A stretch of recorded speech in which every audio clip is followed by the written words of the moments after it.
And hello, folks. This is your old pal Uncle Al. Like I said, I've been busy. We had a flood alert in Yosemite Park because of the snow melt.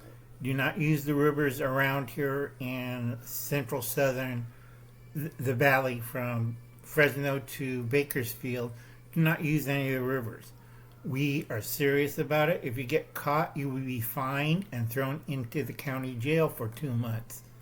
Okay, it cost us a lot of money to rescue your dumb butts. All right, today is a movie review that I promised Dangerous Dale from Canada. Movie review of the Deluge, 1933. It's about 1 hour and 8 minutes. You can find it on YouTube or Classic Time. If you have Roku, Classic Time film, it's an old one, 1933. Okay, this is a Proto Prepper, apocalyptic type movie, science fiction, fantasy. Originally, it was based on a book, okay, on a novel, The Deluge by S. Fowler Wright in 1928. What they did is they changed the scene from London, England, and the UK to America. And they changed it also to New York. Now, the big thing is you have to understand the time period. Okay? This was serious for a lot of folks. The start of the Great Depression. Okay? They seized gold assets.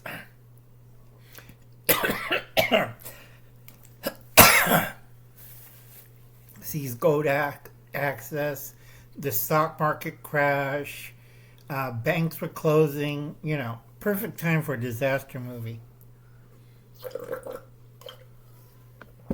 And you had a Democrat vote into office. So it was that, okay?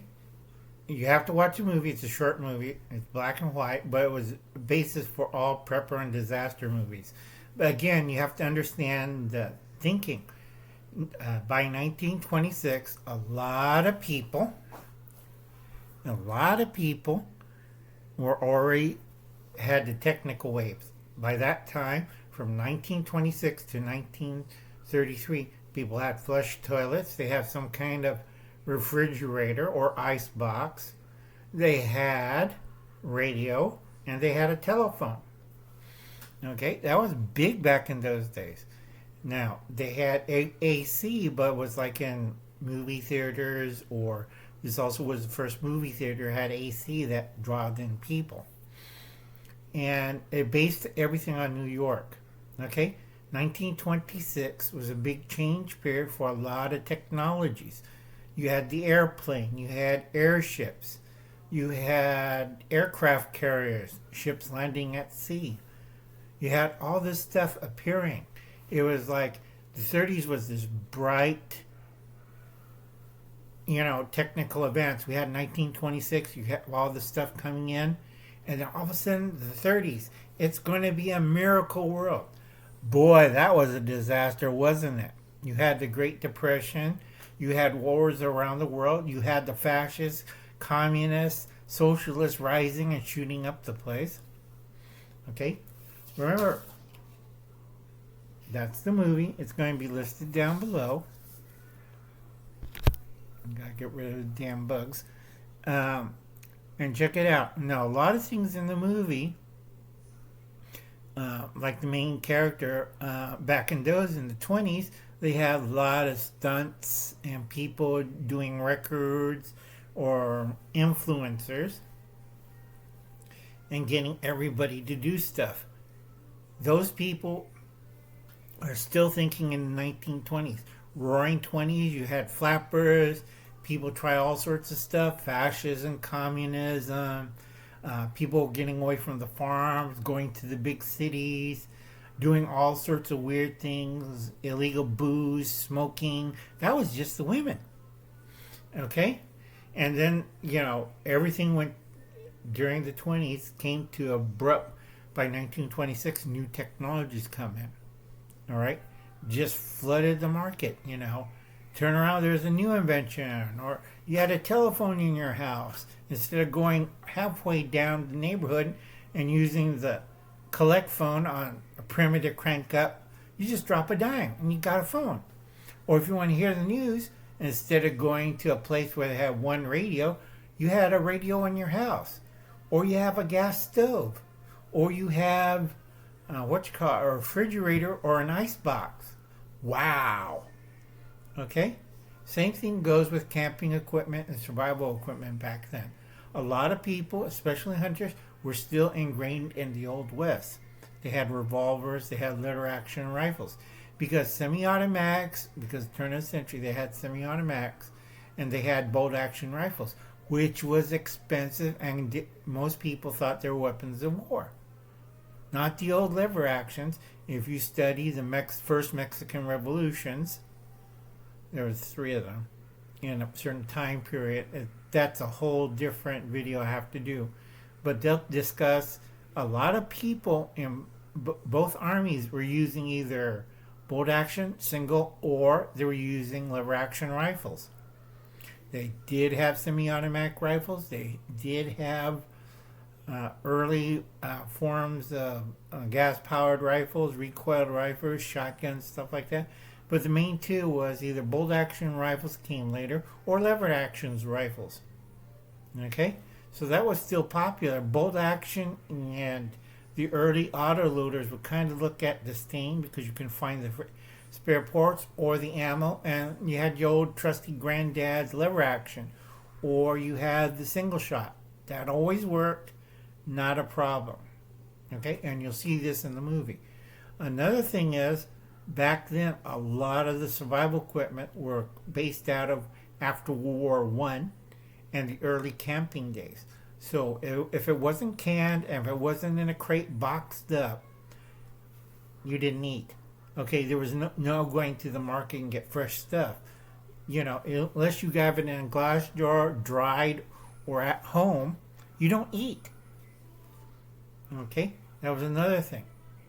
Okay, remember, go check out the Proto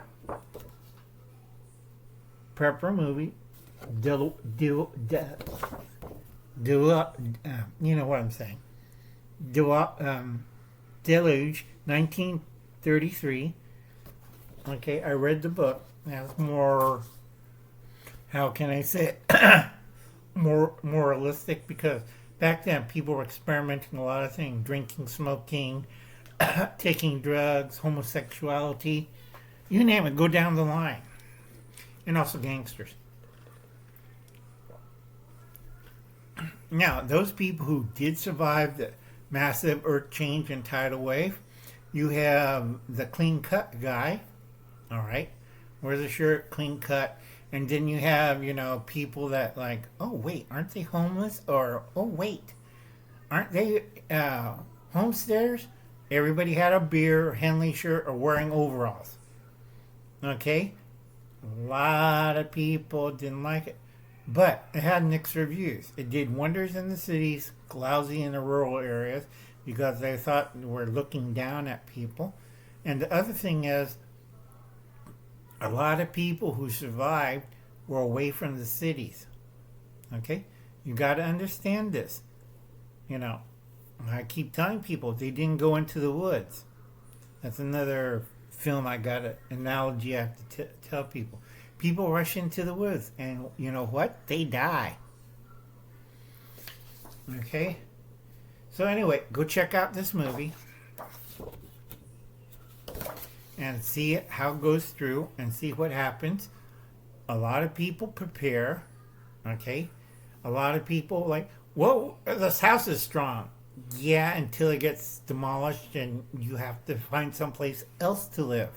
That was another big point. And a lot of people, luckily he had a quarry nearby where he could put the wife and kids, and it was up high. They survived. He got washed out God knows where, the hero. And a lot of these people worked in serials and other movies during the 30s. These are great people. Some of them you'll know because they change their name often. And first thing was a lot of these people worked in other films, and there were a lot of character actors in all of them.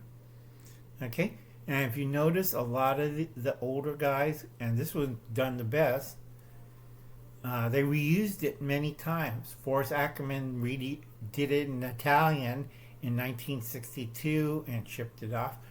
A lot of people were stunned, and they were trying to think, how can they top this one? And they did a pretty good job, like Day After Tomorrow. But I tell a lot of people, you have to understand, if you're surviving, like these folks, you have to sit of your situation now. Okay, next day your house might not be there, or it's going to be trashed, or all your supplies are gone. Okay, you have to think like that. And remember, hedonistic lifestyle of the 1920s come to abrupt halt at that time. I hope you like this review. Check it out. It doesn't cost anything. It's free. It's public domain. You can find it on YouTube. You can find it on Classic Free Time TV if you have Roku. Many other channels have it. You just got to search and do your homework. And I'll catch you later. You have a nice day, and I'll be seeing you. And remember, do something nice and don't get stuck in this fantasy world. Think with your head. Bye now.